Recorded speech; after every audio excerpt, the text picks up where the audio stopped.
Okay, so how did you feel about the set tonight? Yeah, I mean, I had a great time. It was like I'm still kind of like personally I'm new to like the festival scene, like playing festivals, so I'm still getting used to like. So you're used to playing like small clubs. I'm like a club guy, so it's like learning like what songs work, what they don't. So it's a lot of like trial and error.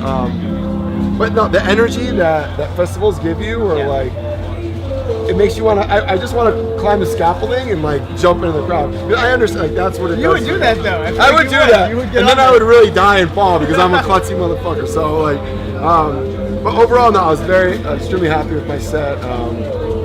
Yeah, it was just like. Awesome. You hear a lot of DJs talk about sometimes. Like, do you play for yourself or do you play for the crowd? When I DJ, I play for the crowd. You play for the crowd? Yeah, I mean, there's a couple songs, maybe one that I really love that I'll play. That's usually it, but this is what my theory is: DJing, you play for the crowd; producing, you do for yourself. So which one do you think is more important? Well, both. Like, production is all about, like crafting who you are, like telling you who you are through your music. Making your sound. Yeah, making your sound, like identifying, people can identify you through your sound, and your personality, I think, comes out in the music you make. Because it's more of like a personal thing. Like, I like to be alone in the studio. I don't like people to be around. It's kind of like my chance to like open up and just whatever. But DJing, I think it's like, dude, if people come, they pay hard-earned money. Most people like have jobs, they want to pay, they want to come out and they want to have fun. So like, I want to give that to them. You're there for them. Yeah, like I try and give them as best time as possible in my own way, but like I still play for them. That's the way I come from. So we were talking about your, you played a set in London a couple months ago that we were at, and it was a longer set, and it was one of the craziest things I've ever been to. Dude, it really it was set the off place the off. wall. You remember that one? Yeah. Oh, dude, are you kidding me? Like, I'm talking about it now. I completely remember. Right, and that small little bass. This like my head's almost hitting it. Everyone's going up and down. It was like a sweaty, amazing. So like when we were there, it really sounded like you came in with this attitude. Like you had a long time, so you kind of introduced everyone to your sound. Yeah. And you kind of won them over. And by the end, everyone was out of control, loving it. Yeah. When I heard you today, it felt more like you were taking time to get play stuff they hadn't heard before. Yeah. First they were like, okay, I don't know, and then when you would play like the songs they did know, they'd go crazy. Yeah. So what's the thought process? This is the difference. This is that. So this is the way. Again, I'm like I said, I'm new to festivals, so I'm like, okay, the way I think about it, this is the approach I'm going to go with. Let's like see what happens. Is that all right? I'm playing 6 to 7 main room. Yeah. All right.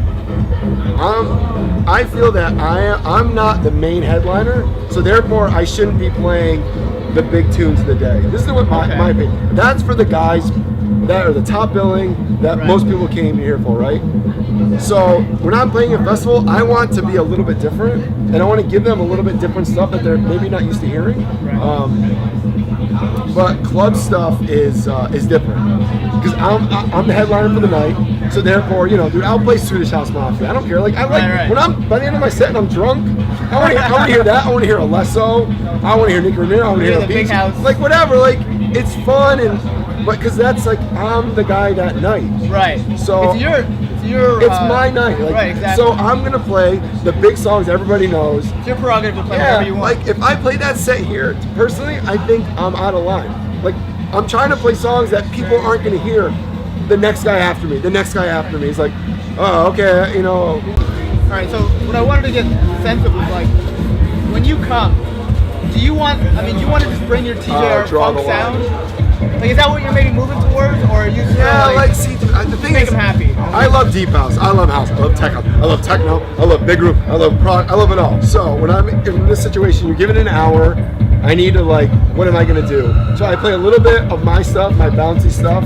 So they're like Ode to Oi. I play Will Sparks. I play Joel Fletcher. I play Dioro. I play those guys. That's kind of like my little Melbourne little area. And then I'll play big room, like big kick drum, like Showtex and like. That's the best. You move around a lot though. WW. Yeah, then I'll play.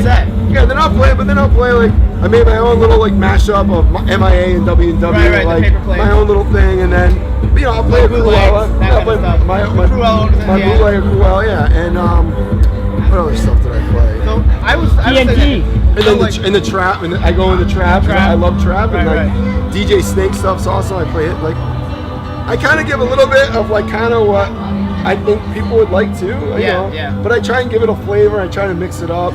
And again, because I'm trying to, personally, I think going to trap. So let me just ask you this: what you know, when you see other big names, like, is there somebody who you want to be like?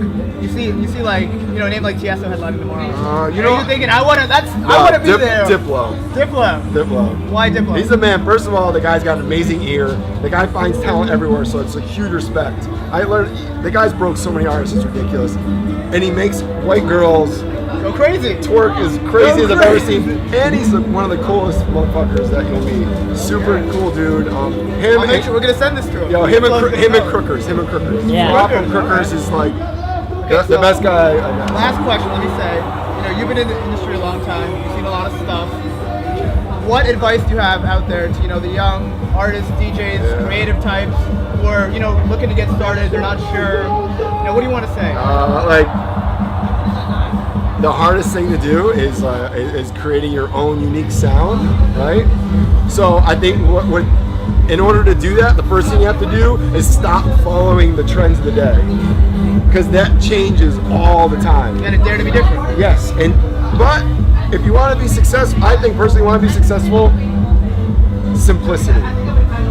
It's all about, you know, it's like what Apple's mantra was sophistication through simplicity. Leonardo da Vinci, almost DiCaprio. But that's what it is. It's like what translates good with people, and then trying to make something that's not known for a certain time period. You know, like let's say trap. You know, you're gonna make trap, and then you're gonna make this, and then you're like pick a sound so it's easily identifiable.